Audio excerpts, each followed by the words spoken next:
My husband moved his mistress into our home, so I made sure they both became my cleaners. When I came back from my business trip, suitcase still rolling behind me, I knocked on my own front door. A young woman opened it like she owned the place. She wore my robe, my soft blue robe with a stitched C at the pocket. She smiled in a slow, lazy way and said, "Oh, you must be his ex." For a moment, I thought I heard wrong. I was 60, but my mind was sharp. My heart didn't race. It slowed. I looked her up and down, taking in her messy bun and the smug tilt in her chin. "Is that so?" I said softly. My voice always turned sweeter when I was angry. She stepped aside like she was letting a guest in. My own house, my own robe, my own door. That was the moment everything inside me changed. I walked in, dragging my suitcase across the hardwood floors I had chosen myself. My husband, Mark, came out of the kitchen holding a sandwich like this was any normal day. He didn't even look shocked. "Oh," he said, wiping his hands on a towel. "You're back early, Cynthia." Early? I had told him my return date 3 times. "I didn't think you'd mind," he added. "I thought you moved out." "Moved out?" My voice stayed calm, but my fingers tightened around my suitcase handle. The young woman, his mistress, leaned against the counter like she lived here. Mark walked over to her, placed a hand on her back and said, "Honey, this is Cynthia." "Honey." I stared at both of them, my anger slow and cold. I realized then he had moved her into the house I designed, the house I paid for. The betrayal spread fast. Within days, friends acted strange. One asked if I was settling in at my new place. Another said, "You must have been hurting to leave so suddenly." Leave? I hadn't left anything. I had gone on a trip. Mark was telling people I abandoned him, that I ran off after losing my spark. I almost laughed. He sounded like a bad soap opera. Meanwhile, he paraded the mistress, Clara, around town. They went to our cafe, our grocery store, even the hardware shop where everyone knew me. I stayed quiet. I watched. I learned who believed him, without asking me first. The lies grew larger than the truth, and Mark enjoyed every bit. Each rumor burned, but I held my fire. I knew something he didn't. I had not abandoned him. But soon, I would abandon the version of myself that ever loved him. People always thought Mark built the house. He loved telling that story. But I remembered the real one. I had designed every corner, every wall, every light. I had drawn the floor plans myself on long sheets of paper. The art on the walls? Mine. The custom shelves? My idea. The large window in the living room that showed the sunset just right? Also mine. I paid for it all with my inheritance. Mark only signed the mortgage because banks like 2 names. I ran numbers. I met with builders. I handled every bill. Mark just showed up for pictures. Remembering that helped calm me. I wasn't powerless. I wasn't even losing. Not yet. The house was mine in every real way. I just needed to make sure it became mine in every legal way, too. And then, I would decide who got to stay. Clara posted a picture in my kitchen. My kitchen. She stood smiling beside the stove I installed, holding a cup I bought, wearing the robe she stole. Her caption said, "Home is where the heart and the man is." The post went viral around town. People whispered. Some sent me screenshots like they were passing notes in class. I didn't reply. I just saved every image, every comment, every tag. It all burned, but the burn sharpened me. Clara didn't understand the danger of mocking a quiet woman. We don't scream. We don't scratch. We don't throw things. We plan. And just when the anger reached its peak, I let my voice go soft inside myself. "Cynthia," I whispered, "don't you dare rush this. If you're feeling the heat of this betrayal already, hit subscribe for more true revenge stories like this one." My lawyer, Ms. Delaney, sat across from me with her thin glasses pushed low on her nose. She read through the house documents in a calm, steady rhythm. Then she looked up and said the sweetest words I'd heard in months. "Cynthia, the house is legally yours." My heart didn't jump. It settled. His name isn't on the deed, she added. He can't claim ownership. He can only claim memories. I leaned back, folding my hands. So, I don't have to rush. She shook her head. Not at all. Let them feel comfortable. It helps you. A slow smile spread across my face. I had spent weeks crying into pillows where no one could hear me. But now, my tears dried. Good, I said softly. Comfort is a wonderful thing. It makes people careless. Ms. Delaney raised an eyebrow. She had no idea how right she was. I moved into a luxury apartment downtown the next day. Top floor, big windows, fresh white walls. The kind of place that felt clean, untouched. I didn't tell Mark. I didn't tell anyone who still believed his lies. I let him think he won.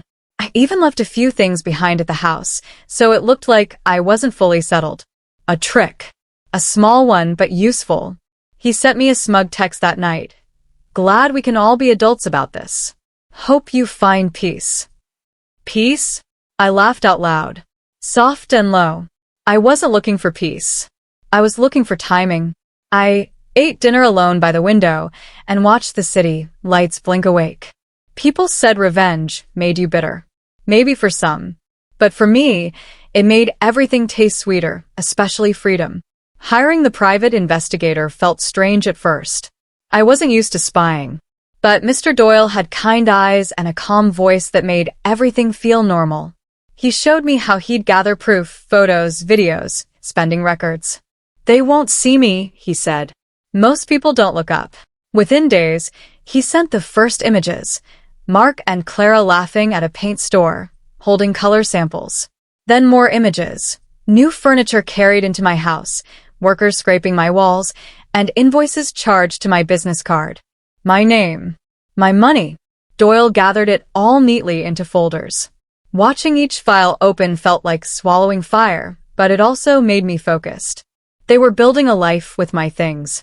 They thought I was gone. They thought I was weak. They didn't know weakness can turn into strategy when you stop crying and start writing checks. The renovations grew worse. Doyle captured everything.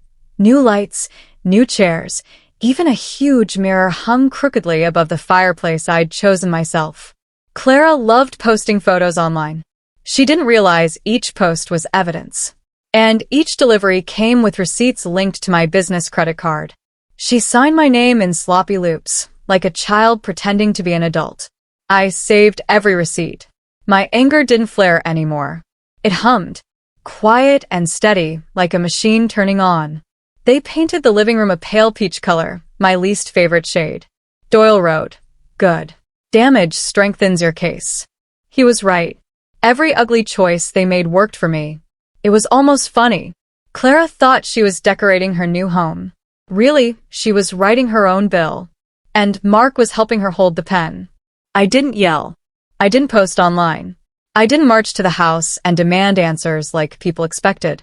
I did something far more unsettling. I stayed silent. I filled out paperwork. I met with Ms. Delaney again. I signed forms with calm hands and steady breath. "You're moving very quietly," she said. I smiled. Noise warns people. She nodded like she understood, but she didn't fully. No one did. Silence felt like power. And power felt like warm tea in the morning, steady, soothing, predictable. I reviewed documents late into the night, marking each page with yellow tabs. I didn't rush anything. I didn't skip steps. Revenge wasn't a fire in me anymore. It was a plan. And plans are patient. Make sure you're subscribed. This only gets darker from here. Pure Living started as a small cleaning business I ran on weekends. But after I moved out, I poured all my hurt into it. I hired new staff, trained them well, and took on bigger jobs, schools, offices, even government buildings. I liked the order of cleaning. Dirt was simple. Dirt didn't lie. Dirt didn't cheat. My workers loved me because I stayed calm and treated them with respect. That alone made me different from Mark. One afternoon, I got a call about a new sanitation program the city wanted to expand. They needed strong companies. Reliable ones. My company fit perfectly. "We're impressed with Pure Living," the official said. "You run a tight ship." I thanked him in my soft voice. He didn't know I ran my life the same way now. Tight. Clean. Controlled. The opposite of the mess Mark tried to leave me in. My phone buzzed while I was reviewing employee schedules. It was Ms. Delaney. "Cynthia," she said, sounding almost cheerful. "The eviction date you requested, it's approved." I sat very still. "When?" "Any day you choose." I looked out my window at the pink evening sky, calm as still water. "Let's schedule it right after their anniversary." There was a pause. "That's cold," she said. I smiled. "No, dear. It's tidy." Mark always bragged about their anniversary dinners now, calling Clara a blessing. I wondered what blessing he'd think she was when officers knocked on their door in the morning. After we hung up, I made tea and sat quietly. Revenge didn't rush through me. It settled like warm steam. Timing mattered, and I wanted them both relaxed and happy before everything dropped. Comfort makes the fall much harder, and much louder. I started a rumor about myself, whispered gently into the right ears. I told one coworker I was struggling since the split. I told a neighbor I might sell my company. I let a friend believe I was broke. People carried the rumor faster than wind. Soon Mark heard it too. He posted online about how some people can't handle failure, as if I had fallen apart without him. He bragged that Clara helped him bounce back, while I lost everything. I didn't respond. I let him think I was small, Weak. harmless. Men like Mark never attack when they think you can fight. They relax. They slip. They leave doors unlocked. And when a man feels safe, that is when he is easiest to cut down. I watched his happy posts, his cocky smile, his little victory lap. He had no idea what was coming. Pure Living grew faster than the rumor. That government tender I applied for? We won it. It was huge, bigger than anything Mark ever landed in his career. But the best part was that the contract listed the company name only, not mine. People knew Pure Living. They didn't know who owned it. Mark even shared the news online like it was some random achievement he supported. "Proud of local businesses," he wrote. I almost choked laughing. If he knew the business he mocked for years now had more power than he ever held, he would have passed out. My staff cheered when I announced the expansion. I kept my voice steady. "Good work earns good rewards," I said. Inside, though, I felt something sharp and bright. Soon, everything he touched would belong to me again, but this time, he wouldn't realize it until it was too late. I visited the house one afternoon, saying I needed to collect old documents. Clara opened the door with her usual smug grin. "We changed the curtains," she announced proudly. "Hope you don't mind." I walked inside slowly, my eyes moving over every stolen detail. New couch, new rugs, new frames, my money, my cards, my home. Clara gave me a little tour, her voice sweet like spoiled fruit. "This is our space now," she said. I nodded softly. "I can see that." She didn't hear the edge in my tone. Mark came in, fake smiling like he pitied me. "Hope you're doing okay," he said. I smiled back. "Wonderful," I whispered. I felt the tiny mic hidden in my purse click on as they laughed behind me. Every sound recorded. Every word sealed. They thought my visit was surrender. Really, it was collection day. I sat in their living room pretending to look for old documents while the mic in my purse recorded everything. Mark and Clara thought I was too polite to fight back. They talked freely while I pretended to sort papers. Clara laughed first. "She's too soft to fight back," she said. "She probably thinks kindness will save her." Mark chuckled. "Cynthia never had a spine. She'll just fade away." I kept my face calm, though inside I felt something sharp and bright cutting through me. They kept talking and mocking my silence, my age, my life. Each word went straight into the recorder. Proof. Beautiful proof.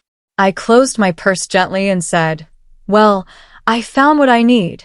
Mark didn't even look up. Clara waved a lazy goodbye. They didn't know I'd just collected the final piece of the puzzle that would undo everything they built. 2 days later, I sat in a tall glass building across from 3 city officials. They smiled politely as I showed them Pure Living sanitation plans. "We need elite cleaning teams for luxury properties," one said. "Large homes, high-end rentals, I nodded, hands folded. Pure Living can handle that. They liked my calm. They liked my order. They liked that I ran things without noise. We'll start assigning properties next month, another official explained. Some will require on-site managers. My eyes didn't move, but inside I felt something spark. Managers. Yes. I knew 2 people who needed work soon. The meeting ended with handshakes and warm promises. As I walked out, I felt the sunlight hit my face. Funny how life works. I built a cleaning company to survive heartbreak. Now it was becoming the tool that would clean up my whole past. I made the secret arrangement the next morning. Pure Living Management, my company's property branch, leased out my mansion. The paperwork listed a generic corporate name, nothing that hinted at me. I signed it with steady hands. The new tenants? Mark and Clara. They would now be renting my house without knowing it. I almost laughed while reviewing the final papers. They bragged online about owning their new life. But behind the scenes, every wall, every room, every floor belonged to me. And soon, every payment they made would go straight into my company's account. Ms. Delaney checked the contract twice. They won't know it's you, she said. Not unless you want them to. I don't, I replied. Not yet. I wanted them cozy, secure, thinking they were building a dream. It's always better when the fall comes from a high place. A week later, Mark and Clara got a formal letter. Dear tenants, please direct all rental payments to Pure Living Property Management. Mark scoffed, according to Doyle's notes. Tenants? Must be a mistake, he said. He tossed the letter on the counter. Clara shrugged. Just pay it. Landlords get weird. They had no clue who owned the company. Mark sent a rude message to the email listed on the notice. Fix your paperwork. This is my house. I smiled when I read the copy Doyle forwarded. People like Mark always believed everything belonged to them, even when it didn't. Especially when it didn't. The first rent payment went through anyway. Straight into my account. Clean. Quiet. Perfect. And they never even paused to question it. That was the best part. A trap doesn't work unless the mouse thinks it discovered something safe. 2 months passed. Then Pure Living issued a rent increase, 25%, standard for property updates. Mark nearly choked. Clara complained for hours online. Doyle filmed the whole meltdown from his car. They sent an angry email threatening to take legal action, which made me laugh so hard I had to set my tea down. Soon after, they received an eviction warning for late payment. Mark stormed around the house shouting that the landlord was a crook. He still didn't know the landlord was me. That ignorance made every second sweeter. Clara tried calming him, but she didn't like losing comfort. I waited quietly, letting pressure build. Every late fee, every angry message, every sleepless night, they were all part of the setup. Revenge wasn't loud. It was slow. Precise. And chapter 21 would be the moment everything came crashing down. Eviction day came bright and sunny, the kind of morning that almost feels kind. Officers walked up the driveway while Doyle recorded from across the street. I stood far back, watching quietly as Mark opened the door with his usual annoyed face. What now? He snapped. The officer held up papers. Eviction notice. Clara rushed over, hair wild. You can't evict us. This is his house. The officer checked the file. Ma'am, the property belongs to Ms. Cynthia Cole. Mark's face strained so fast I thought he might faint. Clara spun toward him. You said it was yours. I stepped forward then, slow and calm. Good morning, I said softly. Mark stared at me like I'd risen from the grave. I just folded my hands behind my back. Do carry on, officers. They've had plenty of time to pack. I walked inside as they scrambled to throw clothes into bags. The house looked different under daylight, messy, cheap, and rushed, like 2 children played at being adults. I ran my fingers along the wall, letting the dust gather on my skin. Goodness, I said sweetly. This place looks dirty. Clara glared. You can't talk to us like that. I smiled. I'll have my cleaners take care of it. Mark kicked a box. You planned this, he whispered, voice shaking. From the moment you left. I tilted my head. Left? No, dear. I simply stepped aside and let you show who you really were. The officers told them to hurry, and they did, stuffing their things into cheap bags, leaving half their mess behind. Watching them go felt like watching trash roll out with the wind. Light. Clean. Easy. 2 weeks later, I called Mark. My voice was gentle, almost warm.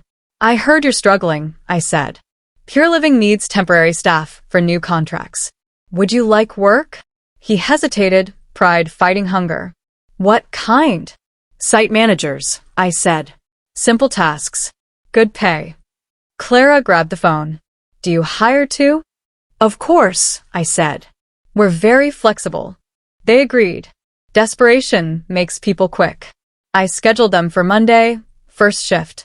They thanked me like I was saving them. I hung up calmly. They didn't know the company name. They didn't know who they'd report to. They didn't know the job site. That was my favorite part. Sometimes revenge isn't sharp or loud. Sometimes it's a doorway you invite someone through, then gently close behind them. They arrived wearing Pure Living uniforms, bright teal shirts, and beige pants. Clara tugged on hers like it itched. Mark looked tired and angry. They waited by the supply shelves until the SUV pulled up. My SUV. I stepped out holding a clipboard. Their faces dropped so fast I almost felt wind from the fall. Morning, I said. You're right on time. Mark opened and closed his mouth like he forgot how speech worked. Clara whispered, You tricked us. I smiled kindly. No. I offered work. You accepted. I read their names off the clipboard, as if they were strangers. Let's begin. You'll be cleaning one of our premium properties today. They swallowed hard. I could see confusion, fear, and something else too, regret. But regret doesn't clean floors. People do. When I told them their assigned site, the silence was beautiful. You'll be working at the Cole residence, I said. Deep cleaning. Mark blinked. Our old. My house, I corrected softly. Please don't forget the paperwork. Clara looked like someone stole her bones. She had to sit down. I drove ahead to open the doors for them. Watching them step into the home they once claimed as theirs, now wearing uniforms, holding mops, felt like justice settling into place. They scrubbed floors they walked on like royalty. They washed windows they bragged about online. They cleaned the bathroom they once decorated with my money. Every stroke of the sponge felt like a quiet apology they didn't know they were giving. And this was only the beginning. The neighbor across the street, Mrs. Hawthorne, had perfect timing. She was watering her roses when she saw Mark and Clara scrubbing my driveway in their uniforms. She lifted her phone and began filming. My goodness, she whispered loud enough for her camera. Isn't that Cynthia's husband? Cleaning her house. The video spread online before lunch. People loved the headline, Man who stole wife's home now cleans it for her company. I watched the clip 3 times. The angle captured Clara wiping sweat from her forehead while Mark tried to hide behind a potted plant. Comments poured in, laughing, shocked, cheering. They didn't know the whole story yet, but they knew enough. Humiliation works fast when the truth finally peeks out. I didn't share the clip. I didn't need to. The world was doing the job for me. Clara cracked first. During a break, she threw her sponge into a bucket and burst into tears. We can't do this, Mark, she cried. This is insane. I walked over slowly, clipboard tucked under my arm. Is there a problem? I asked softly. She glared at me through tears. You're doing this on purpose. No, I said with gentle calm. You signed a contract. Mark pulled her aside, whispering that they needed the money. But Clara wasn't done. We quit, she shouted. I raised an eyebrow. You can, but you'll owe the debt clause. Her crying stopped. Confusion clouded her face. Debt. I showed her the page she signed. Charges for property damage caused during their illegal renovations. Her mouth fell open. You tricked us. No, I corrected. I read. You didn't. Some lessons hurt. This one burned. The debt clause wasn't small. Doyle and Ms. Delaney had helped me list every repair, repaint, and replacement. New furniture they bought? Damaged property. The peach paint? Restoration required. Even the crooked mirror counted as structural risk. Clara nearly fainted reading the total. "We can't pay this," she squeaked. "Then keep working," I said softly. Mark tried to argue, but the contract was clear. They owed Pure Living until the debt was cleared. "You set us up," he muttered. I leaned in just a bit. "No, Mark." "You set yourselves up when you moved into a house you didn't own." He dropped his eyes, the first sign of actual shame. They picked up their supplies again, slower this time. Not angry, defeated. Watching them bend down to scrub baseboards they once bragged about owning might have been the sweetest moment yet. A journalist reached out after the viral video. She wanted a comment. I met her at a cafe downtown, arriving early with a soft smile. "Is it true your ex-husband works for your company?" she asked. I stirred my tea. "Everyone deserves honest work," I said. "Sometimes life just needs a little cleaning." Her eyebrows shot up. That's quite a line. She didn't know it was the truth. She posted her article that evening. It spread fast, women cheering, men wincing, and a whole army of people calling me an icon. Mark refused interviews, which only made people more curious. Clara tried posting a sad video online but deleted it after reading the comments. The world didn't pity them. The world saw what I saw, two people learning what consequences felt like. Pure Living exploded in size after the article. New clients came daily. More contracts. More praise. My staff grew, and I trained each person with the same steady tone I used for everything now. Reporters asked if they could profile me. Business groups invited me to speak. I kept most requests quiet. Fame wasn't my goal, order was. But it was nice watching success pile higher than Mark ever imagined for me.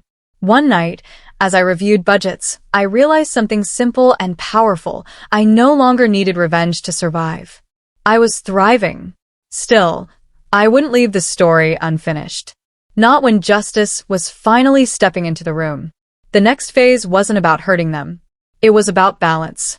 And balance always comes due. Mark finally understood everything the day he saw the paperwork he wasn't meant to see.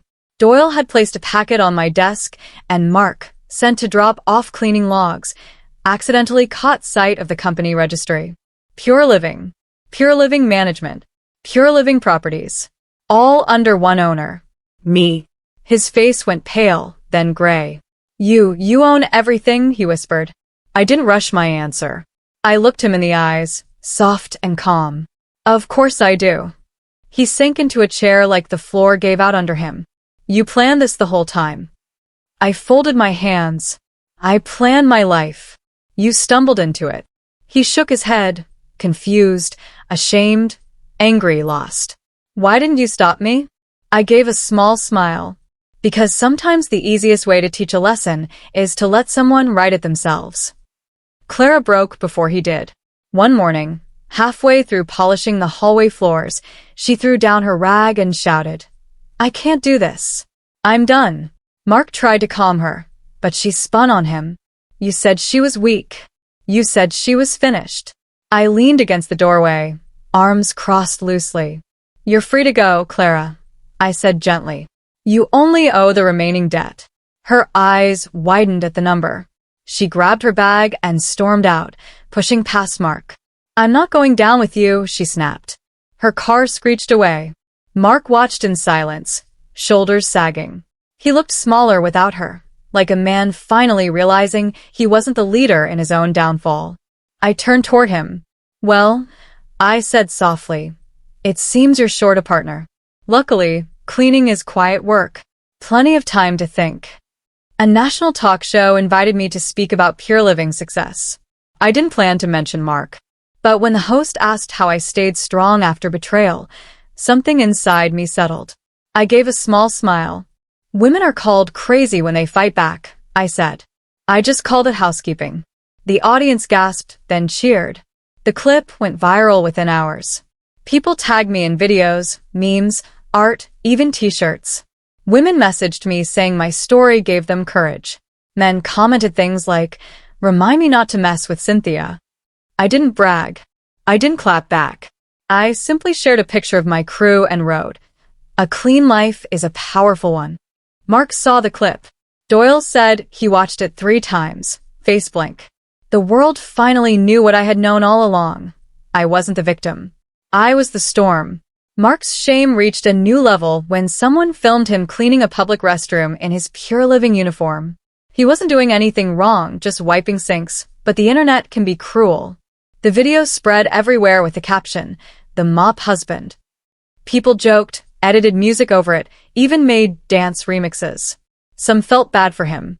Most didn't. I watched it once, then shut my phone. Not out of pity, out of completion. The world had finally placed him where he belonged. Not above me, not beside me, but cleaning up the mess he made. When Mark came to work the next day, he kept his head low.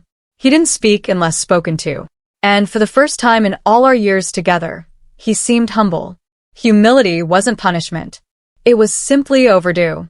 Mark tried one last desperate move, a lawsuit for emotional distress. He claimed I ruined his life, that I humiliated him, that I destroyed his reputation. The judge skimmed the file, then looked over her glasses at him. "Sir," she said, "your wife owned the property, the company, and the legal rights. What exactly did she take from you that wasn't already hers?" Mark stammered. The judge sighed. Case dismissed. She didn't even call me to speak. When we left the courtroom, he followed me outside. "Cynthia, please," he said. "I'm trying." I stopped and looked at him gently. Trying is good, I said. "You'll need that." His eyes softened, thinking I was offering comfort. But really I was closing a door. Quietly. Firmly. Permanently. The awards ceremony felt unreal. I stood on a stage under warm lights while business leaders clapped for Pure Living.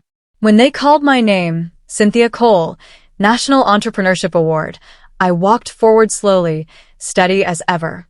I held the award in both hands. It felt heavy, but in a good way. When I reached the microphone, I gave a small smile. "Success is the best revenge," I said, letting the room grow quiet. "But employment comes close." Laughter rolled through the crowd, then applause. Real applause. Not the polite kind people give out of duty, but the proud kind. My staff cried. Ms. Delaney hugged me. In that moment, I felt something settle inside me. My life wasn't broken anymore. It was rebuilt. Cleaner. Stronger. Mine. And Mark? He was somewhere sweeping a hallway, finally learning the value of honest work. One evening, long after the awards ceremony buzz faded, I heard a knock at my mansion's door. When I opened it, Mark stood there, head down, mop still in his hand like he'd walked straight from a job site. He looked older, smaller. "Cynthia," he whispered. "I'm sorry." "For everything." His voice trembled like a boy who broke something he couldn't fix. I didn't raise my voice. I didn't soften either. I simply stepped aside and handed him an envelope, his paycheck. "Consider that closure," I said. He blinked, confused. "Is that all?" I nodded. "Yes." "You don't owe me words. Just finish the shifts you agreed to." He stared at me for a long second, then lowered his eyes again. "Thank you," he whispered. I closed the door gently. No slam. No anger. Just the clean sound of an ending. A week later, 2 publishers contacted me. They wanted my story, not the messy gossip version, but the real one. They offered big numbers, but I didn't care about that. I cared about purpose. I titled the book Cleaning Up My Life. I wrote slowly, each page honest and sharp. I told the truth about trust, betrayal, silence, and strategy. I wrote about women who carry too much and men who assume too much. And I wrote about finding strength after losing everything you thought was safe. When the contract arrived, I added one condition. All profits would fund shelters for betrayed spouses rebuilding their lives. The publisher hesitated, then agreed. When I signed the deal, I felt something lift inside me. Revenge is sweet, but helping others rise? That felt even sweeter. One morning, I walked through my home alone. The floor shined. The air smelled like lemon polish. Every surface looked calm and perfect, like nothing bad had ever happened here. I touched the walls gently, feeling the smooth paint under my fingertips. This house had seen lies, heartbreak, and betrayal, but now it held only peace. Real peace. Not the kind you pretend to have. Finally, I whispered, breathing in the clean scent. It's clean.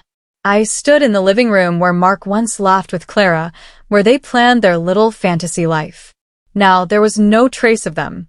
Only silence. Only order. Only me. I didn't feel lonely. I felt whole. I had walked through fire and came out polished. This home was no longer a battlefield. It was a victory. As evening settled, I walked to the front door, turning off lights one by one. The house glowed softly behind me, spotless and still. I locked the door with a quiet click, the sound of a story ending exactly where it should. My voice echoed lightly in the empty hall. He said he'd never leave this house, I murmured. Turns out he's just working here now. I smiled, slow, warm, satisfied. Outside, the night air felt cool on my skin, like a fresh beginning. Somewhere across town, Mark pushed a mop into another bucket, paying off the last of his debt. And me? I stepped forward, ready for whatever came next.